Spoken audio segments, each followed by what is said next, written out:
the 2023 financial crisis has just gone global.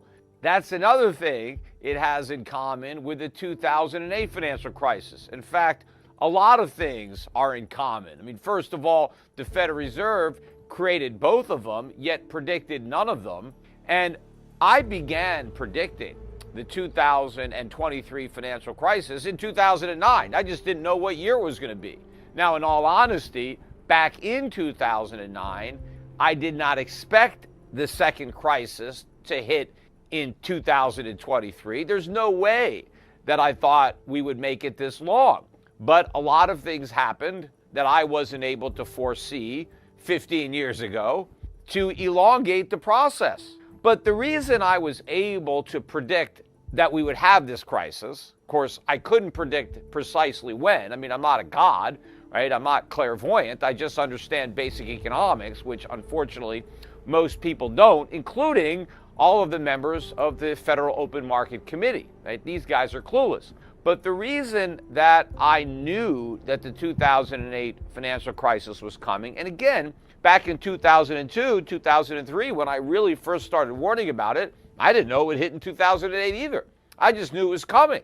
But the reason I knew that was because I understood the consequences of the Federal Reserve's monetary policy mistakes. The Federal Reserve didn't know the consequences. They didn't even know they were making mistakes. And neither did anybody else. And so I warned and warned and warned, and I was a laughing stock. I got the nickname Dr. Doom. But at least I was out there. They had me on the mainstream media quite often to warn about this and then just make fun of me. But then in 2008, all these predictions that I've been making for years, they came true. And what happened was when the Federal Reserve and the government did everything wrong in 2009. In fact, they did all the wrong things I predicted they would do before the financial crisis. I knew that they had just sown the seeds of the next even greater financial crisis. And now, 15 years later, here we are. Now, another thing that the 2023 financial crisis has in common with the 2008 financial crisis is that when the 2008 financial crisis first began, nobody knew it was a financial crisis. Everybody in the mainstream media saw the early signs of the crisis, and they just dismissed it. I mean, I'm not even talking about subprime being contained, because that was 2007. I'm talking about later in 2008. We started to see the cracks early before the shit hit the fan, right? And when you got those first clear-cut warning signs that this was a big problem, the media dismissed it. Okay, it's no big deal. It's an isolated event. The government will take care of it. Everything is fine. Buy the stock market. Everything is good, right? That's what they thought in early 2008. Now, a few days or weeks later, it was, oh my God, we need a massive bailout. This is the end of the world, right? So things changed very quickly. And to me, it looks like that's exactly what's happening now, right? First, it's like, oh, this Silicon Valley Bank, oh, it's just a unique event. These guys are just a bunch of morons who happen to be running this bank. Everybody else is a genius. Just these guys were the only idiots, right? Inexperienced, didn't know what they were doing. Well, if they were that stupid, why didn't anybody know about it in advance? Why didn't anybody warn that we had a bunch of morons and incompetents running the Silicon Valley Bank? Why didn't any of the regulators do something about the incompetent people that were running this bank? The reality is they're just as competent as everybody else. I mean, everybody else is doing the same thing. I mean, maybe not everybody. I'm sure there are some sound banks out there. After all, we got a lot of banks out there. But a lot of them have done exactly what Silicon Valley Bank did, of course, including Signature Bank, which is also failed. Here is another ironic, unintended consequence of the moronic decision to cover all of the deposits, including the uninsured deposits of Signature Bank and of Silicon Valley Bank. Now even other people are talking about it. But here's the consequence, the irony of all this. And this is why the government shouldn't be doing it. One reason. There are a whole bunch of reasons why they shouldn't be doing it.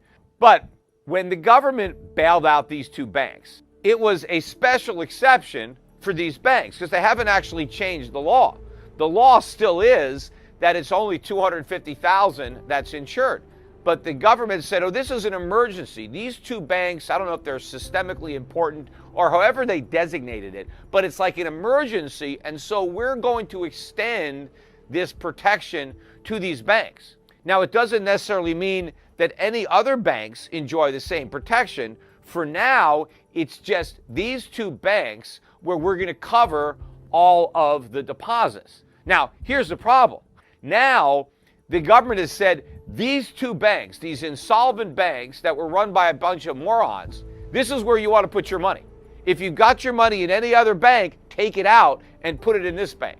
That's what people are doing. Because if you have your money at another bank that does not have this protection, right?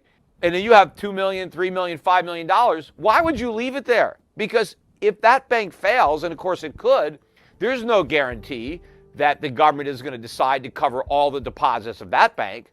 But we know already that if you move your money to Silicon Valley Bank or Signature Bank, the government's got you covered.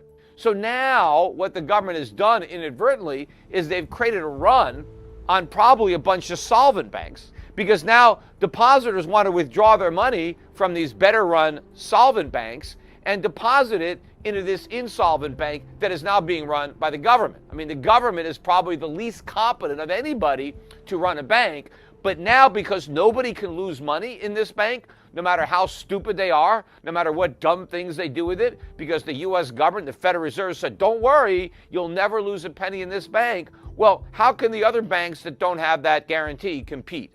This is the moral hazard. So now you basically have the too big to fail banks, and that's like a handful of banks where you know, hey, I can put my money at JP Morgan, I can put it at Bank of America, right? Because the government will never let those banks fail. No matter what stupid things they do with my money, no matter how much money they lose, they're never going to fail. They're just going to have an open-ended flood of money coming from the government. So I can put my money there, right? Who cares how incompetent those guys are? Now you've also got these other couple of banks where, okay, these aren't these too big to fail systemically important banks, but whatever, they've already been designated by the government. You put your money in here and you can't lose. All the other banks, thousands of banks, they're all suspect. This is the opposite of capitalism. So instead of people sending their money to the solvent banks, they're sending them to the least solvent, most insolvent banks out there. This is what the government is doing. It is screwing up an economy they've already screwed up, and this is not capitalism. You know, this is ironic or ridiculous, and I'm not making this up, right?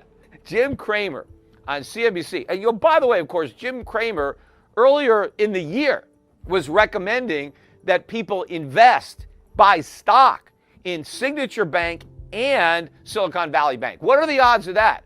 Two of the first banks to fail were on top of his recommended list, right? You got zero, you lost 100%, right? That's the only place now where capitalism supposedly exists, is if you buy stock in a bank and the bank goes out of business, well, then you lose, right? So at least we got that little bit of capitalism left, which is one of the reasons that these bank stocks are now getting killed, because people realize they're up on a high wire without a net.